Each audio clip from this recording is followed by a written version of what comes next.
प्रणमो अरिहंताणं प्रणमो सिद्धाणं प्रणमो वायरियाणं प्रणमो वज्रायाणं प्रणमो Lowe सवासाहुणं।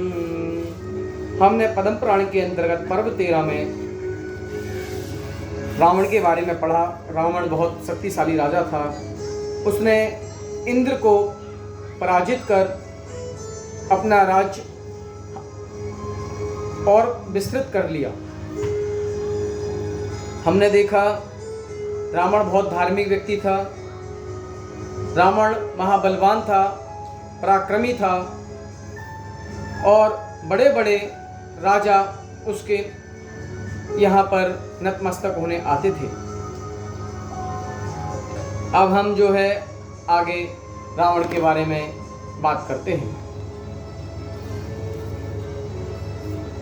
Ravan का जैसे ही रावण ने इंद्र को बंदी बनाया तो इंद्र के पिता सहस्त्रसार रावण के पास आए और रावण से विनती की, हे दशानन, आपने जो हमारा पुत्र को बंदी बनाया है, आपने जो हमारे पुत्र को कैद किया है, आप उन्हें छोड़ दें। इस प्रकार से इंद्र के पिता सहस्त्रसार ने रावण से विनती की।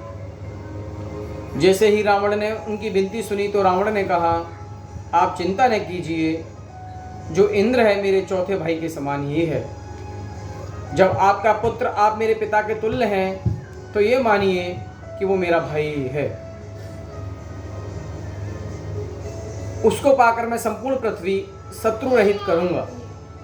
इसका इंद्र पद वैसे के वैसा ही रहे और लोकपाल भी जैसे के जैसे रहें। दोनों श्रेणी के राज से अधिक चाहो तो और ले सकते हो। मेरे में और इनमें कोई अंतर नहीं है। आप हमारे से बड़े हैं, गुरु हैं। जैसे आप इंद्र को शिक्षा देते हैं वैसे ही आप मुझे भी दें। मैं आपकी शिक्षा का सिरोधार हूँ। मैं आपकी शिक्षा को अलंकारित करता हूँ, आपकी शिक्षा को धारण करता हूँ। आप रुथुनपुर में रहें या लंका में रहें, आपकी ही दोनों भूमियाँ हैं। जहाँ आपका मन करे आप वहाँ पर रह सकते हैं। जैसे ही ये शब्द इंद्र के पिता सहस्त्रसार ने सुने, वह बड़ा खुश हुआ, बड़ा आनंदित हुआ और बड़ा संतोष को प्राप्त हुआ। तो तब सहस्त्रसार ने कहा, हे भव्य, आप समान सज्जन पुरुष की उत्पत्ति लोक में आनंद को देने वाली है। आप सूरवीरपन के आभूषण को पहनते हैं, विनयवान हैं। आपकी पृथ्वी पर जितनी प्रशंसा की जाए उतना कम है। आपको देखने से हमारे नेत्र सफल हो गए। धन्य है आपके माता पिता जिन्होंने ऐसे बालक को जन्म दिया है। आपकी कुंद के समान कांति फैल रही है। आपके समान क्षमावान, दातार, गर्व रहित, ज्ञानी, गुणवान और कोई नहीं है।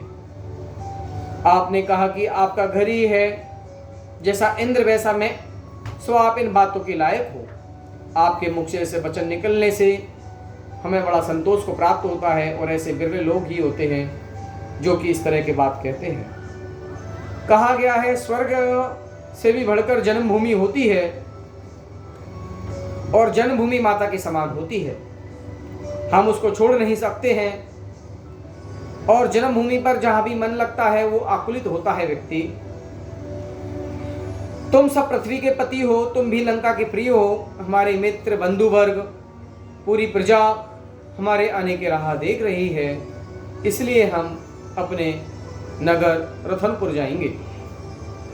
फिर भी हमारा मन आपके पास ही रहेगा। हे देवों के प्यारे, आप बहुत काल तक इस पृथ्वी पर रहें और निर्विघ्न रक्षा करें।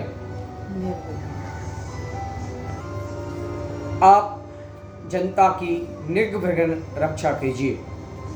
तब रावण ने उसी समय इंद्र को बुलाया और सहस्त्रसार के साथ भेजा। रावण भी बहुत दूर तक पहुंचाने गए, बहुत विनय से विदाई की। सहस्त्रसार इंद्र को लेकर लोकपाल सहित विजयात पर्वत पर आए। इंद्र संपूर्ण राज्य जैसे का वैसा करे लोकपाल आकर अपने अपने स्थानों पर बैठ गए, परंतु अपनी पराजय की हार को देखकर बड़ा मन विचलित रहा, जिसकी वजह से उसके मन में आकुलताएं भरी रही, क्योंकि मान भंग हो गया था इंद्र का। जैसे जैसे विजयार्थ पर्वत के लोग इंद्र व लोकपालों से मिलने आए, तब वे लज्जा से नीचे मुख संकोचित होते रहते थे। इंद्र को रुथुनपुर नगर में रानियों से तथा उपवन को लोकपालों से, प्रजा से किसी से भी प्रेम नहीं रहा, यहाँ तक कि उन्हें अपने शरीर से विराग नहीं रहा। अपमान के कारण कहते हैं लोग बड़े दुखी होते हैं, और उसी प्रकार इंद्र अपने पराजय के अपमान को देखकर बड़े दुखी हुए, बड़े आकुलित भाव विभोर होते रहे। इंद्र को प्रजा के लोग एवं मंत्री आदि प्रसन्न करना चाहते थे, ऐसी ऐसी बातें करते थे, ऐसी ऐसी कथाएं गाते थे, ऐसी हास्य विनोद आदि की बातें करते थे, जिससे जो वहाँ के राजा इंद्र हैं वो पुरानी बातों को भूल जाएं और अपनी हार का जो अपमान है उस अपमान को भूल जाएं और सामान्य गतिविधि से जीवन यापन करें। परंतु वो भूलेंगे कहाँ से? इंद्र का हंसना, बोलना, नाचना, देखना, सुनना, भोगों में राग, जनता से प्रेम प्यार सब छोड़ दिया और अपने महल के मध्य में गंधमादम पर्वत के शिखर पर समान ऊंचा जो जिन मंदिर है उसमें बैठकर चिंतन करते हैं। मुझे धिक्कार है ऐसे विद्याधर पद का, ऐसे ऐश्वर्य का, जो कि रावण ने क्षण मात्र में मेरे से छीन लिया, मुझे पराजित कर दिया। शायद मेरे कर्मों का फल है। रावण मेरा क्या कर सकता है? दुनिया में जो भी कुछ प्राप्त होता है, जो भी कुछ जाता है, वह सब लाभ अंतराय कर्म का उदय और बंध का परिणाम होता है। इसीलिए मैं इन सब चीज़ों को कर्म आश्रित करता हूँ। जावाणी के ज्ञान से सूझे लोकालोक, सवाणी मस्तक नमो सदा दे तुम लोग।